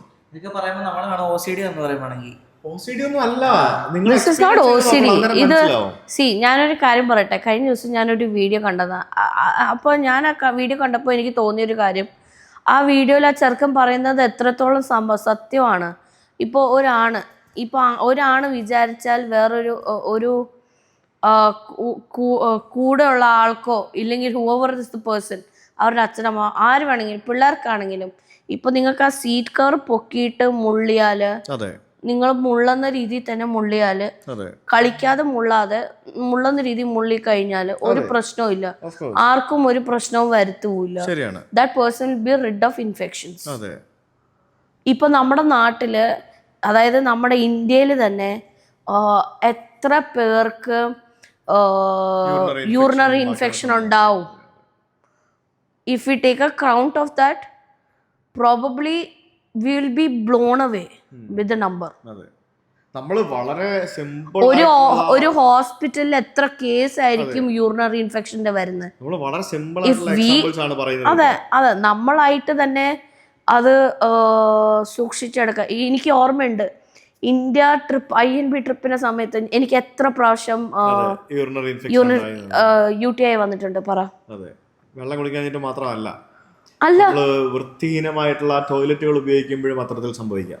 തീർച്ചയായും ചെറിയ യാത്ര ചെയ്യുമ്പോഴാണ് നമുക്ക് ഏറ്റവും കൂടുതൽ ഈ ഒരു സംഭവം മനസ്സിലാവുന്നത്, അല്ലേ? അബിയാണ് ഇതിനകത്ത് ഏറ്റവും കൂടുതൽ എക്സ്പീരിയൻസ്, പ്രത്യേകിച്ച് അവൻ ഇന്ത്യൻ റെയിൽവേയിൽ ഏറ്റവും കൂടുതലായിട്ട് യാത്ര ചെയ്യുന്നതുകൊണ്ട് ഏറ്റവും കൂടുതൽ എക്സ്പീരിയൻസ് ചെയ്യുന്നുണ്ട് അവനാണ്. നമ്മളാണേലും നമുക്ക് ഇപ്പം എന്താ പറയാ, എയർപോർട്ടുകളിലെ കുറച്ച് സംഭവങ്ങൾ പറയുവാണെങ്കിൽ നമുക്ക് റൈറ്റ് ഫ്രം ദ ബിഗിനിങ് നമ്മൾ ചെക്ക് ഇൻ ചെയ്യാൻ നേരം എന്തെങ്കിലും ഒരു ഡിലേ വന്നു കഴിഞ്ഞാൽ ഉടനെ എയർലൈൻ സ്റ്റാഫിനോട് നമ്മൾ തട്ടിക്കേറി ഫ്ലൈറ്റ് ഡിലേ ആയി, ഫ്ലൈറ്റ് എങ്ങാനും ഡിലേ ആയി എന്നറിഞ്ഞു കഴിഞ്ഞാൽ പിന്നെ തുടങ്ങും. അത് ആ ഗ്രൗണ്ട് സ്റ്റാഫിന്റെ ഉത്തരവാദിത്തമാണെന്നുള്ള രീതിയിലാണ് തുടങ്ങുന്നത്. ഫ്ലൈറ്റ് ഡിലേ ആയെങ്കിൽ അതിന് എന്തെങ്കിലും പ്രത്യേക റീസൺസ് ഉണ്ടാവും. എന്തെങ്കിലും എയർ ട്രാഫിക് റിലേറ്റഡ് ആയിട്ടുള്ള പ്രശ്നങ്ങൾ ഉണ്ടാവാം, ടെക്നിക്കൽ പ്രശ്നങ്ങൾ ഉണ്ടാവാം, വെതർ ആവാം, അങ്ങനെ പല സംഭവങ്ങൾ ഉണ്ടാവാം. എത്ര വീഡിയോസ് നമ്മൾ കണ്ടിരിക്കുന്നു, അല്ലേ? വെറുതെ ഒച്ചപ്പാട് ബഹളം ഉണ്ടാക്കാം. ഈവൻ നമ്മൾ പോലും ഒച്ചപ്പാടും ബഹളം ഉണ്ടാക്കിയിട്ടുണ്ട്. ഞങ്ങൾ ആസാമിലെ ഹോട്ടലിൽ പോയിട്ട് ഗുവാഹട്ടിയിലെ ഹോട്ടലിൽ പോയിട്ട് നമ്മൾ രാത്രി ഒച്ചപ്പാടും ബഹളം ഉണ്ടാക്കി. അത് നമുക്ക് ആ സമയത്ത് നമ്മൾ ചെയ്തു പോയി, നമ്മുടെ തെറ്റാണത്, നമ്മൾ അങ്ങനെ ചെയ്യാൻ പാടില്ലായിരുന്നു. സംഭവങ്ങൾ നമ്മൾ എന്താ പറയാ, നമ്മുടെ ഭാഗത്ത് അവിടെ തെറ്റുണ്ട്. അങ്ങനെ ശകലല്ല, നമ്മളവിടെ ജെനുവിൻ ആണെന്നുണ്ടെങ്കിലും അവര് നമ്മളെ ചീറ്റ് ചെയ്യാൻ ശ്രമിച്ചു എന്നുണ്ടെങ്കിലും ആ സമയത്ത് നമ്മൾ അവിടെ ഒച്ചയെടുക്കാതെ എന്തായിരുന്നു നമുക്ക് അവിടെ ഒരു ഓപ്ഷൻ? പക്ഷെ ഒച്ചയെടുക്കാതെ ചിലപ്പോൾ നമുക്കത് മാന്യമായിട്ട് ചേട്ടാ പ്ലീസ് സംസാരിച്ച് അല്ലെങ്കിൽ പൈസ കൊടുത്ത് സെറ്റിൽ ചെയ്ത് ഡീൽ ചെയ്യാമായിരുന്നു. പക്ഷെ നമ്മളവിടെ ഒച്ചയെടുത്തു. പാടില്ലാത്തൊരു കാര്യമാണ് നമ്മൾ ചെയ്തത്, ചെയ്യാൻ മോശമായിട്ടുള്ളൊരു കാര്യമാണ് നമ്മൾ ഒച്ചയെടുത്തത്. അതേപോലെ ചെയ്യുന്ന സംഭവങ്ങളൊക്കെ ഈ പറഞ്ഞ പ്രശ്നങ്ങളാണ്, അല്ലേ? തീർച്ചയായും അതൊക്കെ നമ്മൾ അവിടെ ഒച്ചമ്പാളം എടുത്തിരുന്നത് അതിന് പകരം നമ്മൾ വേറെ ഏതെങ്കിലും രീതിയിൽ ഡീൽ ചെയ്തിരുന്നെങ്കിലോ പക്ഷെ ഇന്നാണ് നമ്മൾ അങ്ങനെ ചെയ്യും തോന്നുന്നില്ല അല്ലേ? ഇല്ല, now I don't think I will do something like this. നമ്മളിങ്ങനെ ഓരോന്ന് കാണുമ്പോഴല്ലേ നമ്മളിങ്ങനെ അതിൽ നിന്ന് പഠിക്കുന്നതും ഓരോന്ന് എക്സ്പീരിയൻസ് ചെയ്താണ് അത് നമ്മൾ ആദ്യമായിട്ടും പാതിരാത്രിക്ക് വന്ന് കയറിയപ്പോൾ ഇങ്ങനെ ഒരു കാര്യം പറയുമ്പോൾ we were tired genuinely that day. ഞങ്ങൾ ഒരു ദിവസം മൊത്തം ഫ്ലൈറ്റിലും എയർപോർട്ടിലും ഒക്കെ ആയിട്ട് ഇരുന്ന് we are literally tired and we were with a kid. അപ്പോൾ ആ സമയത്ത് ആ സന്ദർഭത്തിൽ വി ലോസ്റ്റ് അവർ കൂൾ. പക്ഷെ അത് നമ്മൾ ചെയ്തൊരു തെറ്റാണ് തീർച്ചയായും. അതെ, തീർച്ചയാണ്. അങ്ങനെയുള്ള പല സംഭവങ്ങളും ചെയ്യും. ഞങ്ങൾ ഈ കുറ്റം പറയുന്നത് ആരും പറയണ, നമ്മളും തെറ്റ് ചെയ്തിട്ടുണ്ട്, നമ്മൾ ചെയ്യുന്ന ആൾക്കാരാണ്, നമ്മളും എല്ലാവരും ഒരു സംഭവമാണ്. പക്ഷെ together we work, we can make A change, we can bring A change അല്ലേ? അതാണ് നമുക്ക് ചെയ്യാൻ പറ്റുന്നത്. പിന്നെ എനിക്ക് തോന്നുന്നു പങ്ക്ച്വാലിറ്റി വലിയൊരു ഫാക്ടറാണ്. അത് ഈവൻ ദോ അത് സിവിക് സെൻസിന്റെ ഒരു ഭാഗമായിട്ട് പറയാൻ പറ്റില്ല എന്നുണ്ടെങ്കിൽ നമ്മൾ ഇന്ത്യക്കാര് പൊതുവെ വിദേശ രാജ്യങ്ങളിൽ we are known for not being punctual. അതൊരു വലിയ ഫാക്ടറാണ്. അതായത് 10 മണി എന്ന് പറഞ്ഞ സമയം പറഞ്ഞു കഴിഞ്ഞാൽ നമ്മൾ ഒരു മീറ്റിംഗ് 10 മണി എന്ന് പറഞ്ഞ സമയം പറഞ്ഞു കഴിഞ്ഞാൽ 9:58-നെങ്കിലും 9:55-നെങ്കിലും നമ്മൾ അവിടെ ഹാജരായിരിക്കണം. അതാണ് ഏറ്റവും വലിയൊരു പങ്ക്ച്വാലിറ്റി എന്ന് പറയുന്നത്. അത് വലിയ ഫാക്ടറാണ്. ഇപ്പൊ ഞാൻ കഴിഞ്ഞ ദിവസം കോഴിക്കോട് പോയപ്പോൾ നമ്മള് ഒരാൾ മീറ്റിങ്ങിന് 2-3 പയ്യന്മാര് മീറ്റിങ്ങിന് വന്നില്ലേ, ദേ വർ ഓൺ ടൈം. ഞാനും മാക്സിമം ഞാൻ ഒരു മീറ്റിംഗ് ഉണ്ടെന്നുണ്ടെങ്കിൽ ആ ഒരു മീറ്റിംഗ് എന്തെങ്കിലും പറയുകയാണെങ്കിൽ ഓൺ ടൈം ഞാൻ എത്താൻ ശ്രമിക്കാറുണ്ട്. എന്തെങ്കിലും പ്രോഗ്രാമിന് പങ്കെടുക്കാൻ പറയാനുണ്ടെങ്കിലും ആ പ്രോഗ്രാമിന് ഓൺ ടൈം ഞാൻ എത്താൻ ശ്രമിക്കാറുണ്ട്. മാക്സിമം ഒരു 5-10 മിനിറ്റ് നേരത്തെ എത്താൻ ശ്രമിക്കാറുണ്ട്. അപ്പൊ എന്തായാലും ഇത്രയൊക്കെ തന്നെ ഉള്ളൂ നമുക്ക് പറയാനുള്ളത്. ഇനിയിപ്പോ നിങ്ങൾക്ക് കുറെ എക്സ്പീരിയൻസുകൾ നിങ്ങളുടേതായിട്ടുള്ള ഭാഗത്തുണ്ടാവാം.